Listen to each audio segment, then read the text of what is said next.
positioning is very key, but he does have a lot of protection from his top lane, his jungler, and his supports. Last game of the day incoming then is Gambit Gaming versus Lemondogs. These two teams tied up, 2 wins, 2 losses apiece, and the winner will actually be catapulted pretty high up in the table, funnily enough. Guaranteed second position, pretty much, because the rest of the teams are sitting in third position, correct, because it's 1 and 1 are both tied. So basically whoever loses that matchup tomorrow, MYM versus Alternate, will then determine who goes 5-0 of the new teams in the Super Week. But that's tomorrow. Right now, the last game of the day, Gambit versus Lemondogs. So here we go then. Let's see how much of a toll this long day for Lemondogs has really had on them, you know. 4 games, we've already mentioned that, more than any other team here today.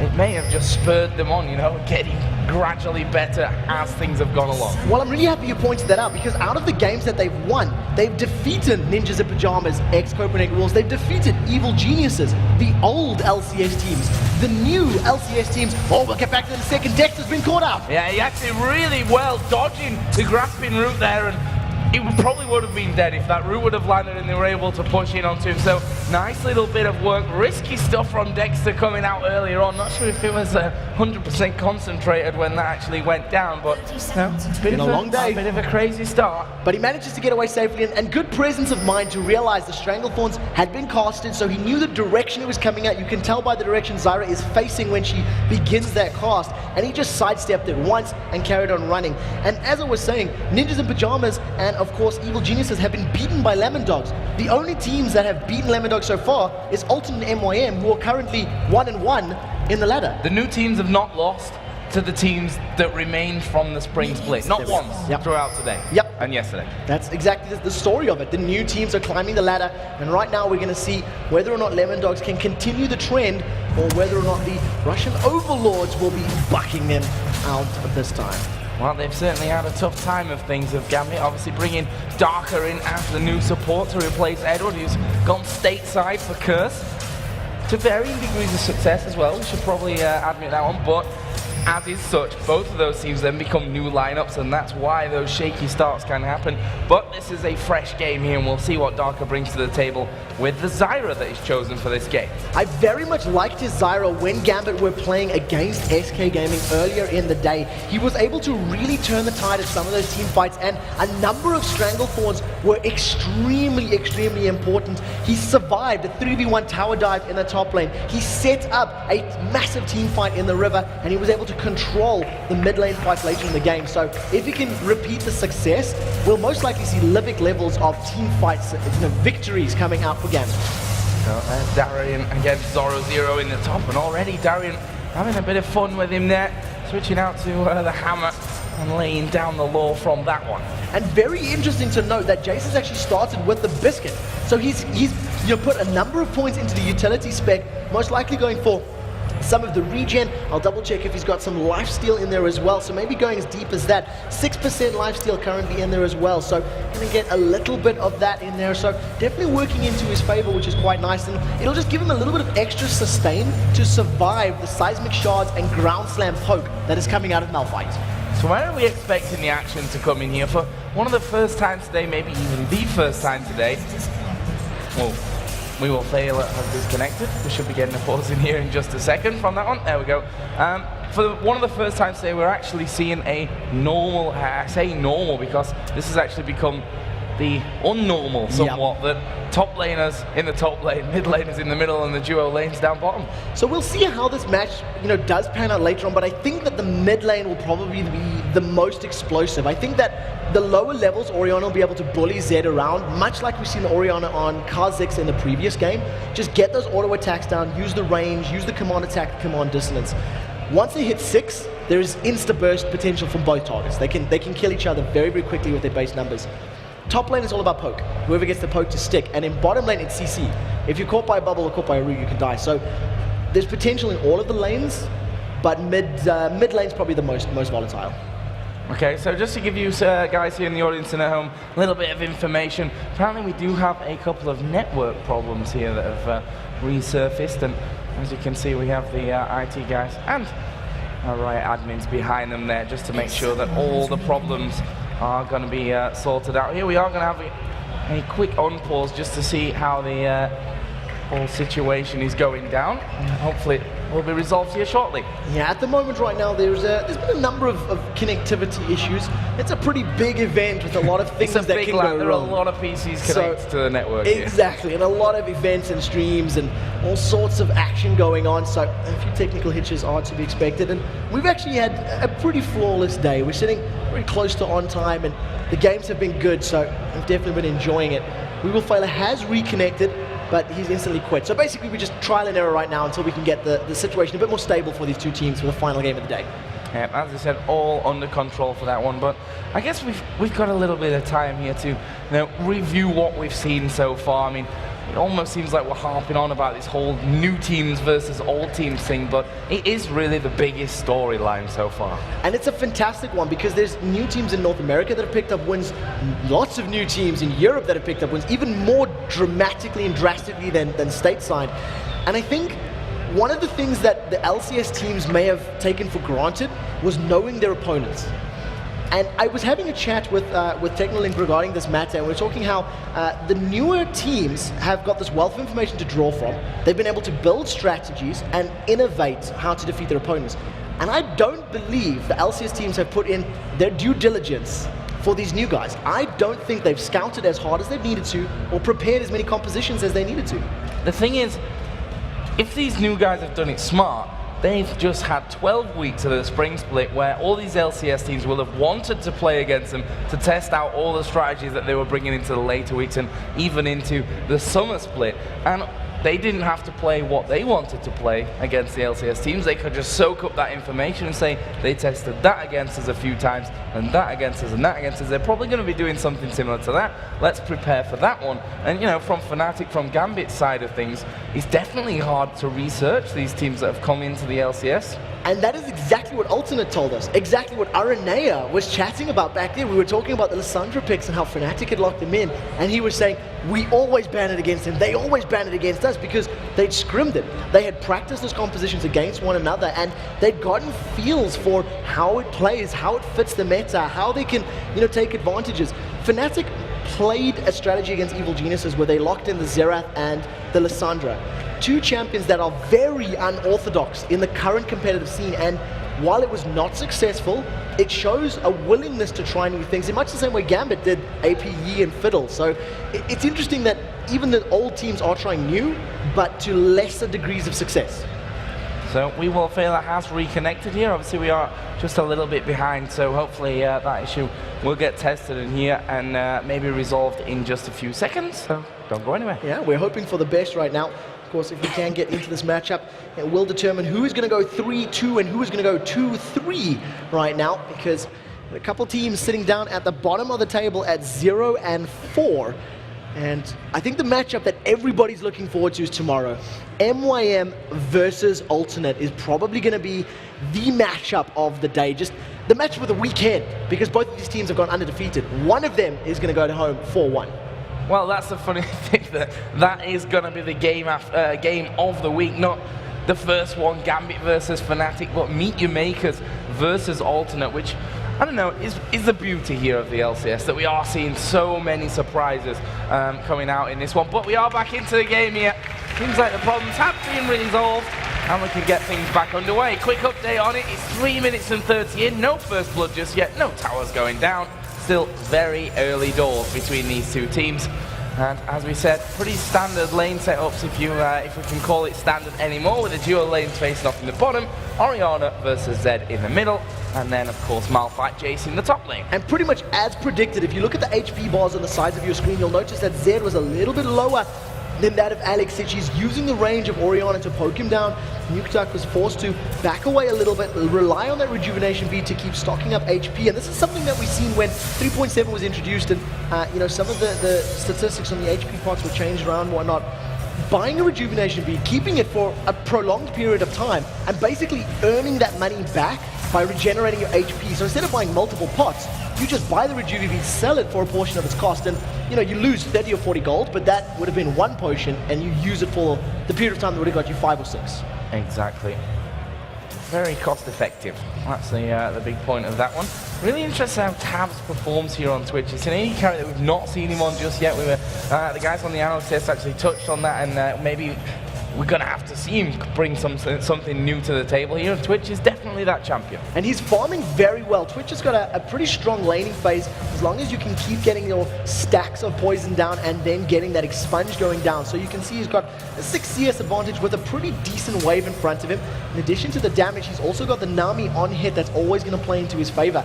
Right now, poking back and forth between Darian and Zoro, working towards or almost out of those pots, but Darian has already backed. He's come back to lane with that Fairy Charm as well as those boots. And the fact is that Jarvan is up on that top side of the jungle as well. We can see he is going to be met by Dexter, and the ball is going to go actually in onto him here. Diamond putting some damage back, but we will see Darian getting involved as well. Meanwhile, in his middle lane, Alexic and Nukeduck going head to head. The Ignite is going in there. Is he going to have the damage to finish things off here? Nukeduck actually turning back. Alexic flashing away from that one. He was very scared of the damage. Yeah, but take a look at this. Jarvan is coming in. If he gets a knock-up, Nukeduck may be in trouble. One more hit, but the slow, the permafrost. And he gets the flash away as well there, Alex. That was, Nukeduck, that was perfectly timed. And I'm surprised that it even got to that because Sejuani was tracking Diamond Prox the entire time south through that jungle. Now to begin with, that all began with Alexic running a little bit scared. He didn't look at the energy costs on Zed, and I think if he had stuck and got 2 or 3 more auto attacks down, he could have killed Nukeduck before he was forced to flash away. The energy regen on these ninjas is pretty high, but I do feel like he was very, very low. Nevertheless, both players escaped with their lives. Flash and Ignite burned on both of our mid laners, and both of the junglers holding onto their flashes for now. Intense early action here, 6.5 minutes in, still no first blood coming out. If we look at the Alex versus Nukeduck lane now, the CS very much so in favor of Orianna, but the big one is in the top lane. Darian is bossing Zoro around at 42 to 27. And that's all stemmed from that early level damage. You know, level 1, level 2, level 3, where Darian's going to be able to stay in that Mercury Cannon form and just shoot Zoro in the face, keep his HP low, switch into the hammer form, knock him away with some percentage damages, and basically just kept Zoro on the back foot. But it's not the first time today that Zoro's been behind on Malphite in the top lane, so he's definitely had some experience with this, and he'll be knowing when and where he can pick up that CS safely. Yeah, and let's not forget Zoro's Malphite is one of the big reasons why Lemondogs are even in the summer split here. He played fantastically in the, arguably the biggest, yeah, I definitely wouldn't disagree with that one. Fantastic performances that he put in during the summer promotion tournament, and right now starting to be able to damage Darian back, which is going to be an important factor in things. He's got that Doran shield out there for the start, just to keep himself healthy more than anything. And we actually see Darian putting a lot of auto attacks down on this lane. He really wants to keep it pushed. He's got that ward in the tri-bush, and he is, you know, he's playing a very aggressive lane. He's got that a little bit of sustain, 6% lifesteal, so he will be getting some of that HP back as long as he keeps landing those auto attacks. Right now, though, Dexter1 has snuck himself up into that top lane, and he actually is looking for a gank right now. Zoro is level 7, so Unstoppable Force may be able to be thrown in there, and we'll see if they want to jump in together. It looks like they're going. And here we go, Unstoppable Force goes down. Dexter going to lock him up here. Darian in a lot of trouble. He's going to get the knockback on Sejuani, but that won't be enough. Zoro picks up first blood for the Lemondogs. And that was such a great gank, and it was chaining the CC perfectly. The moment that Darian landed back on the ground from that Unstoppable Force, the Glacial Prison came down from Sejuani, locked her in place. As soon as that wore off, that's when he popped the permafrost. So it was very good controlled ability usage from the Lemondogs, and they put their first kill on the board. Fantastic little start, and that's when we were just talking about Zoro having trouble. Lemondogs showing that they know how to play this one. We're having trouble in the top lane.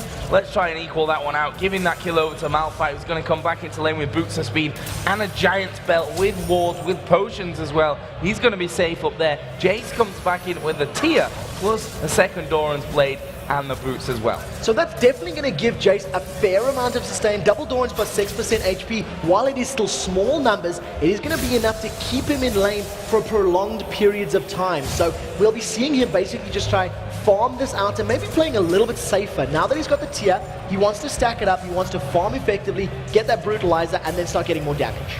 Zed almost got that Brutalizer in there, as you said, and it's going to be It's going to be really interesting to see how Gambit now react to this one, because it definitely would have been the first time that Darian's had a bit of a lead in there and it's been equalized up, but they always seem to manage to pull through despite what Darian did, and that it almost was their play style, that Darian would be the one to push up. Almost looked like he's getting caught, but they use that to their advantage to push other objectives. I still remember the number of Reddit threads during the spring split that talked about Darian feeding. Oh, Darian's feeding, that means Gambit's gonna win. Oh, Alex here in the middle, in a lot of trouble, puts down a good shockwave. Is he gonna be able to escape? Possibly, as Diamond gets in there, picks up the kill, and now Dexter having to run for his life. That's great reactions, and that just shows you that these junglers know exactly what each other are doing. And Zoro and Darian in that top lane are gonna just hammer away at each other for a while, but as I said, just complete knowledge of the game and predicting what the other jungler is going to do in that scenario. And that's basically what junglers have evolved into right now, is reacting to their opponents. In the bottom lane, there's the fight. Tab's in all kinds of trouble. He's going to get knocked up here. Genji going to use a barrier. Tab's already used his barrier in this one. He gets the heal coming down from We Will Fail Her. Can Darker finish things off here? He is the low man. Flashes in, grasping roots, pick up the kill. That was a very good flash actually by Darker, because he didn't want to run the risk of missing the skill shot, so he closed the distance and made it that it was easier to land. Diamond Prox is in the bottom lane. He's knocked up. We Will Fail Her. And he's dead. Not much more to say about that one. A great bit of play once again coming in. And that's incredible stuff. Darker has got 2-0, showing that Edward is not the only one who can secure kills in a Gambit uniform. And he went 3-0 with Zyra when they beat SK Gaming earlier today. So if Darker gets on a roll and is able to control the fights like he has just done right now, it's definitely going to play into their favor. And I'm so glad you said, in the style of Edward, maybe after his speech and his interview yesterday, he went back and said, well, if I kill steal more, maybe that's what the team needs. That's what they need to get him going, to spur him on to get more kills of their own after that and not be outkilled by their support player in that one. Darian back into lane, and well, it's pretty even up there in terms of what damage they're doing to each other and what damage they're able to take now, but that CS lead of 30 still remains for Darian. Yeah, and it's exactly the same as what Zoro had to deal with against MYM. So what he ended up doing was, the turret was lost. He was sitting on the inner turret in that top lane, and then he eventually started moving and roaming around the map to try pick up kills elsewhere. We don't see as much tower pressure coming down from Darian. He basically just wants to farm. We do see though, Diamond Prox with the Cataclysm available has snuck up into this top lane. Unstoppable Force, as well as that flash is available for Zoro, but look at the damage he's gone in! They're going in for that one. Dexter's going to come down as well. Has Darian got the help to get away from this one? Just about now, but Dexter got the speed to chase in and finish off the kill. In the meantime, we saw Diamond finishing off Zoro, but now Nukeduck's coming in. There is the slide away, but the ultimate coming down. This is a dead Diamond. Nukeduck gets the kill. Diamond hesitated for half a second. It allowed Nukeduck to get in range to cast his death mark.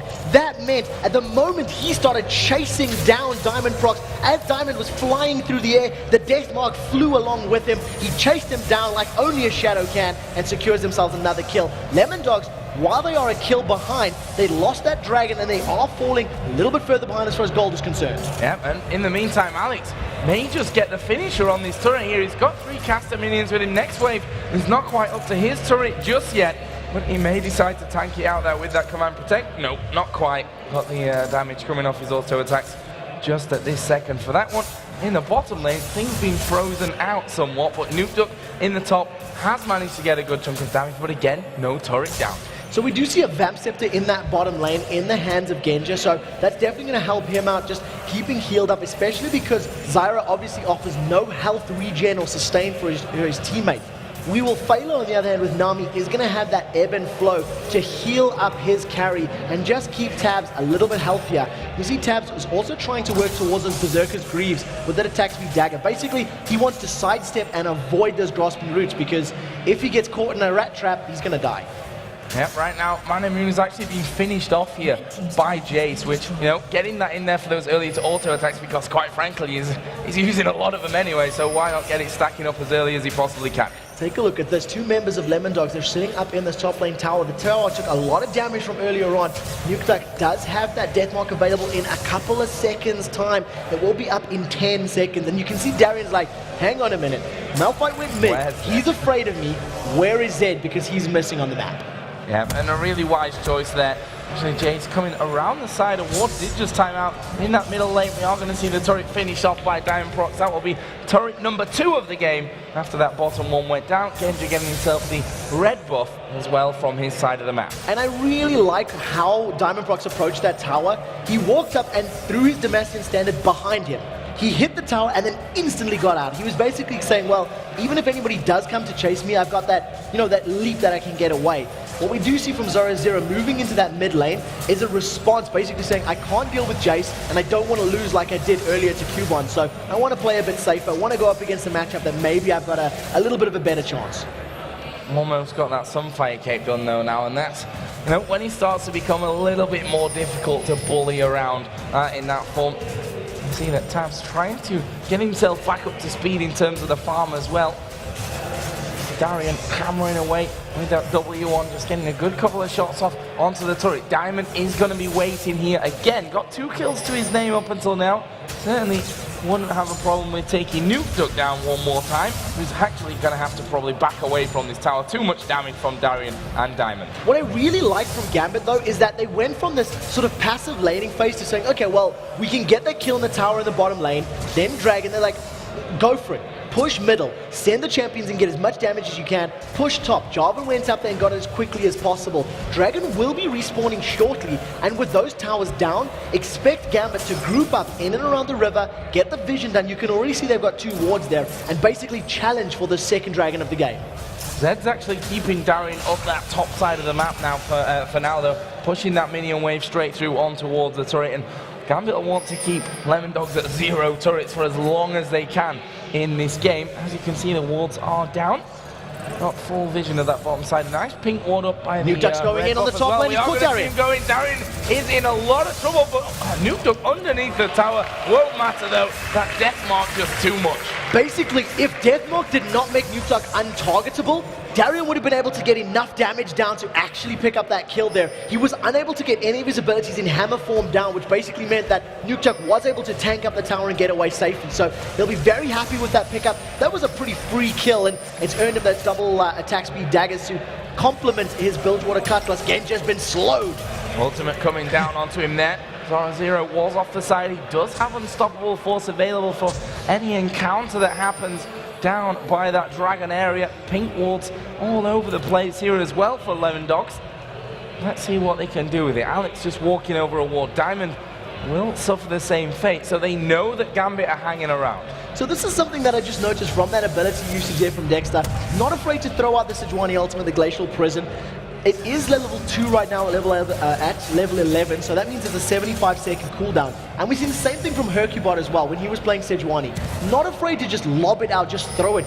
And it's interesting to see how pro players value the different cooldowns and different abilities. It is not going to be available for this dragon fight, and Zed does not have a teleport to even contest. So Lemondogs have basically given this up. They had a little bit of vision, so they knew what was going on. They have a pink ward, and they basically gave it up for free.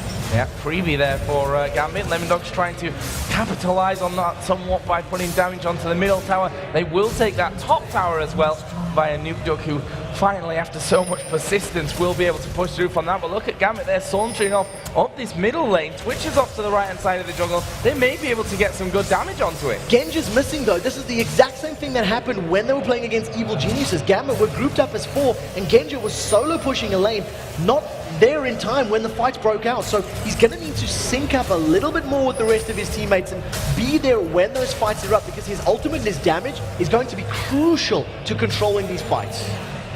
He's got a 20 CS lead right now over Twitch. Got that Bloodthirster finished off as well, which is going to be stacking up the entire time. He'll be quite happy with that game. That's a very typical Genja thing to do, to be completely on the other side of the map to his Last team. Whisper, GA. Let's get it finished. Don't reinvent the wheel. it works. It's what works for Genja, and he likes to play that way. What I do want to note in terms of items, Alexic has not finished his Sorcerer Shoes yet, but he's got a completed Rod of Ages as well as a completed Archangel Staff at 19 minutes, and he is stacking them up incredibly well. Yeah, it's nearly full actually.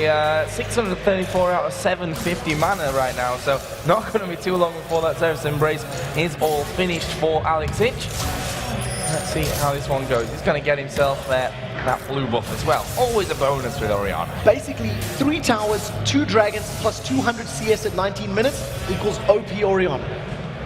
We'll see how he lands the shockwaves though, because we always talk about this, that a good shockwave can win you a game. A bad shockwave can lose you a game. So we'll have to see about that. We've certainly seen some fantastic shockwaves coming out today on the various people that have played that Orianna, seeming to really come into favor again. I was just about to say that I think Orianna is probably one of the standout champions for me of the weekend so far. And, you know, Orianna's always been at the upper echelons of the competitive play, at least here in Europe. Not so much in some of the Asian scenes if I think, you know, about the course of the last splits and the events that have been going on. But nevertheless, a very, very popular pick and has seen a lot of picks and bans, especially during spring. Right now, Gambit, 5,000 gold lead. They picked that dragon up about 2 or 3 minutes ago, so they will be respawning around the 23-minute mark. And basically, with all 3 outer towers down, it's farm fest until they group and push a lane together.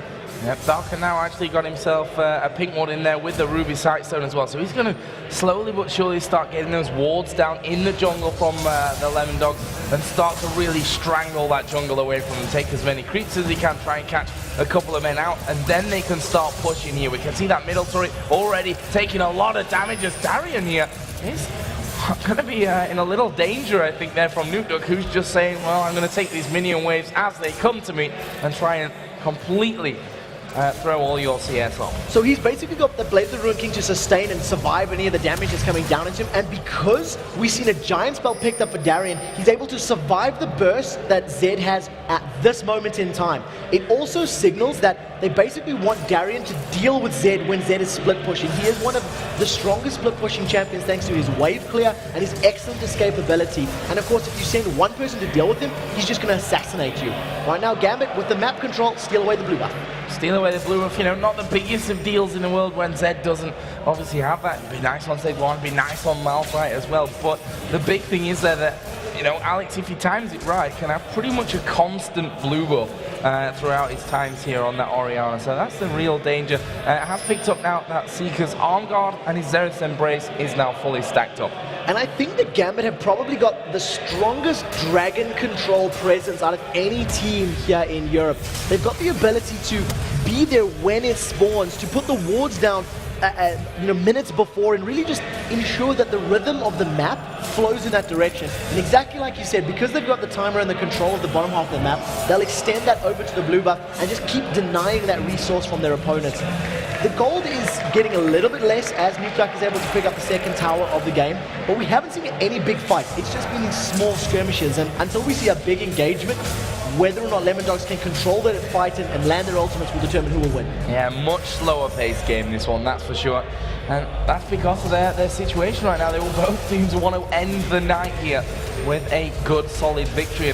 And considering the standings for both teams, they can definitely consider that one. Although, you'd have to say, I think this is Gambit's, you know, they probably going to feel they need this victory here if they're going to be challenging at the top of the table come the end of the season. Yeah, definitely. And one of the things that I do want to correct myself on, Genja has gone and proven me a liar because he didn't go for a Last Whisper second.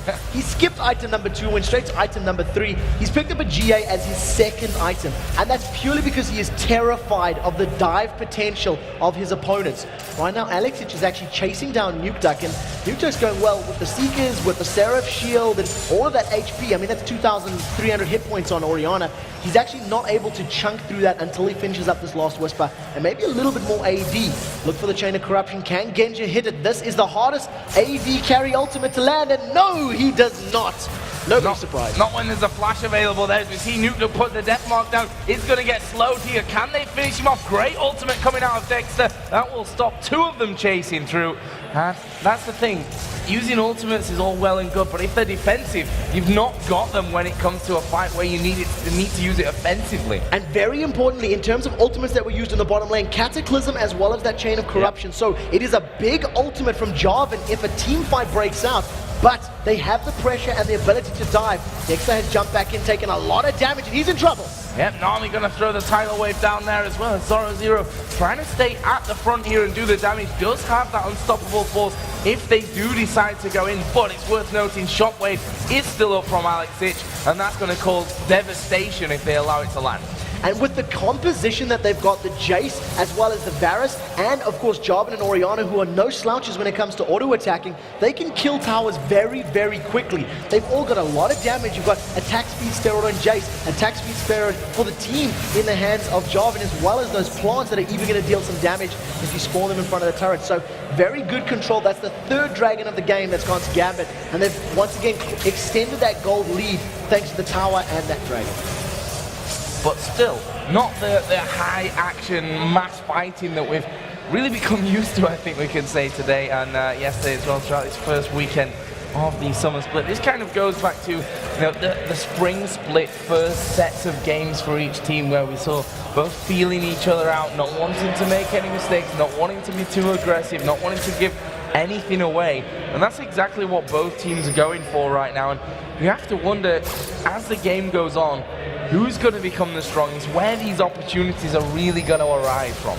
At the moment, it's going to arrive from the actual engagers, because both teams have got very, very good, dive compositions. You can have Jarvan, Orianna, and Jace. He's got a Giant's Belt as well as that long sword, so I'm not quite sure what he's going to upgrade it into. There we go. So it's going to be a Brutalizer. And he's going to have a fair amount of HP to dive in. The thing that's very important to note about the compositions is that the poke is more powerful from the side of Gambit. It's got greater range and greater impact. Those shock blasts and those piercing arrows will hurt a lot against the squishy Zed, Twitch, and Nami.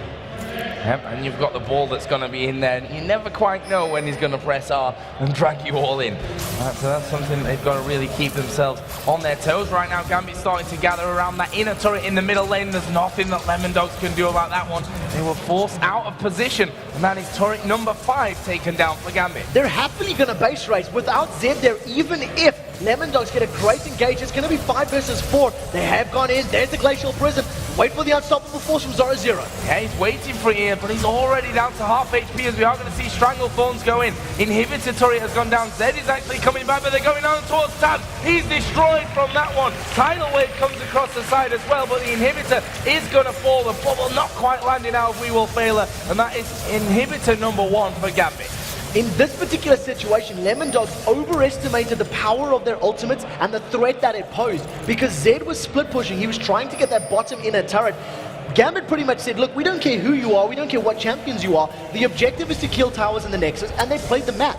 They ran in there with the numbers advantage. They actually started the fight first, which caught Lemondogs off guard. Jace dove in there, and Malphite's like, whoa, hang on a second. This isn't meant to be happening. Why are you diving me on my inhibitor turrets? Well, that's the thing, Zed wasn't there.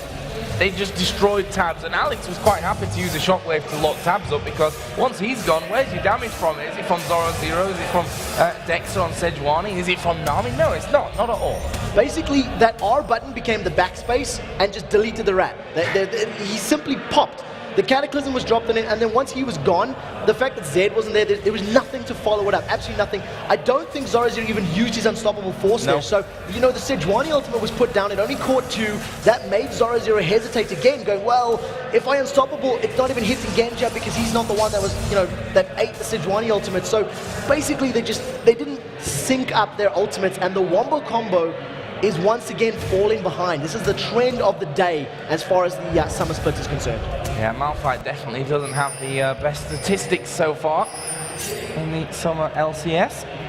Right now, Gambit are trying to set traps here by the looks of things. They finally got that Oracle on to Darker so they can start clearing out, and that automatically sets a bit of a problem for Lemondogs. It means that they either have to go and check out if Baron's been done and risk walking into any kind of trap, because there's no Oracle on We Will Fail Her. He's got no pink wards. What they've got there is all going to be cleared out. So at the moment you can see Gambit, they're just using that to their advantage. They're setting the traps. They basically want to create a death bush. Having Zyra on their team makes it even more effective because of how powerful the Strangle Thorns are, especially if they want to pick the fights in these enclosed jungle spaces. Now, if they do stack up, great initiation from Lemondogs. We Will Fail has been caught up and knocked up. Yeah, they're going straight in onto We Will Fail. Will put down his ultimate there, but the Cataclysm is not only locking him in, it's keeping them in position as the Strangle Thorns go down. Dexter's going to charge over the wall and actually get away from this one. There is Darker actually going down. Tab's doing good damage. There's the shockwave from Alex Ich. He's going to finish off Twitch, and now Zoro trying his best to run away from this one. But this is going to be another kill for Gambit if they actually go in. It's a flash and the Demacian standard from Diamond to finish that one off. And that in the end was a 3-for-1. Gambit did get fairly low from it though, I'll give them that. They did, but it is in combination with those tight spaces and the powerful ultimates coming out of the Lemondogs. They were able to put a lot of damage down, and Twitch basically got a full spray and pray off before Alex ran up to him and said, "You shall not pass, you shall not go, you shall not collect 300 gold for killing my champions." Took him out of the game, and immediately then they just cleaned up. They were able to destroy the Lemondogs roster. It was very good control from Gambit. They focused the right targets, and Alex Ich was incredibly patient with that shockwave. I kept looking at the cooldown going, is he going to use it? Is he going to use it? Is he going to use it? And eventually he literally only used it on Twitch. And he's saving it to kill the rest. Yeah, exactly. And you just saw there that bottom inhibitor turret as well has been pushed so hard by the minions that it's actually only got a slither of health left on it. Actually only 170 health. That is not much work for a Varus, let's put it that way. And that leaves them in a bit of a precarious position now because they're going to have siege minions coming up the middle. They can't afford to ignore them. Then, sorry, super minions. It'd be even a siege minion army would be scary in itself, I suppose. But then they've got inhibitor turret open in the top and the bottom. Gambit can decide which one they want to go for. Right now, they've started off the Baron. There's a ward at the back, which tells me it'll be cleared out. Gambit will say, no, let's stop that right now.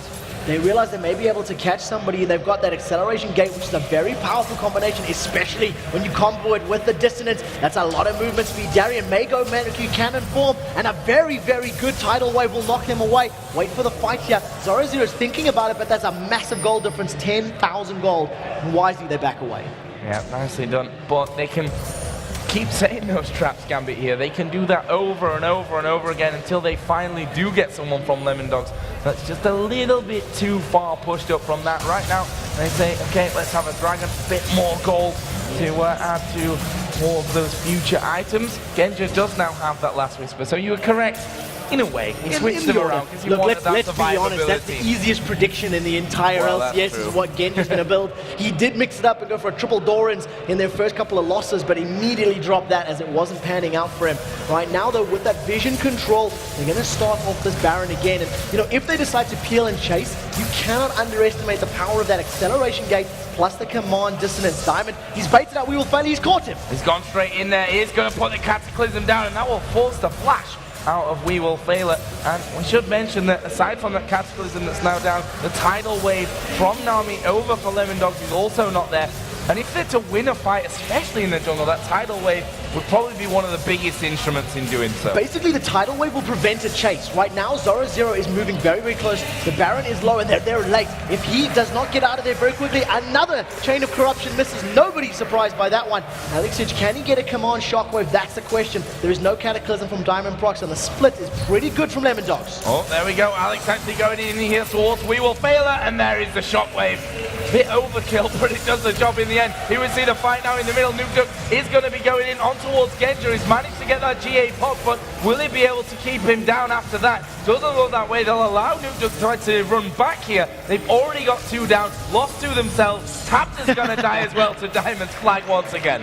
Basically, he's throwing the flag out saying, this is my house. Landing it, stomping it down. That's the second kill of the game. Those death timers are very, very high. 30 seconds on Zoro's Malphite, 38 seconds on that Twitch of Tabs. They managed to retake that mid inhibitor. They get the bottom turret, and now they're stacking on this bottom lane inhibitor as well. Well, Dexter and Nukduk, the 2 there to try and keep them away. Let's see if they can do so. They've got the ability to go in and out here without losing too much, and the tidal wave is going to come on flying through. Are they going to push further for this one? No, they're not. Actually, Bubble will knock both Alex and Genja into the air from this, but Diamond is pretty much holding them back there. They're a little scared of that knockup and what could follow through. Here comes the chase. Diamond goes back in. Actually, they're going to put the Cataclysm down. There is the kill as well. Amazing stuff coming out from Gambit. They pull out, they go back in, doing it expertly. Diamond Prox not satisfied with the Cataclysm not getting a kill. Alex has been caught. There's the Deathmark. Shockwave is down. Yeah, Shockwave doing a lot of damage. He's going to Zonya's up here as well to try and prevent that final bit of damage, and he is still alive. Gets himself the shield on as well. Zoro going to be locked down by the chaining corruption, and Alex survived. Unreal. How did he survive that one? So much damage coming his way. Brilliant help from his teammates, and that is just more and more kills pulled up here for Gambit. Alexic's shield is absolutely massive. It blocks over 500 points of damage. He was dropped to 100 HP. He popped the ball on himself and just stood there saying, "Bring it, Zoro. You got nothing. That little poker of yours is not going to take me down." And he manages to get out of there with his life. Great play. Let's not forget his Zerif's Embrace in there as well, which is definitely going to help things out. Not to mention the good old Zonias that we saw him use as things kicked off. Right now it's a 13,000 gold lead for Gambit, and they are slowly but surely working their way in for inhibitor number 3. That poke from Darren, especially with the blue buff on, is going to become a little bit of a pain. There goes the ultimate out. Dexter not going to be able to lock them up, and a great grasping route from Darker will stop him in his tracks. Spray and pray has been used by Twitch. They're going to wait for those last couple of attacks to go down. Twitch was not anticipating the Strangle Thorn, so Tabs unable to make an impact. There's the Unstoppable Force! Unstoppable Force coming in. Deathmark is down. Genja going to get popped here. Doesn't, of course, have his Guardian Angel. Darker in trouble. Alex will be the next focus. He's Shockwave 4 of them, but he will, sometime in the near future, die in the end, or will he? No! He survives again. Ridiculous. Zerif's Embrace Sonya's up in perfect timing for that fight. Alexic, I apologize for doubting your Oriana. He's going to go down to the turret. No, turret was killed. Last shot almost got me excited there. Zoro did absolutely zero in those engagements and was unable to make an impact. The Force was not unstoppable, and Gambit pick up the win. Solid victory there, and one that they needed to go 3-2.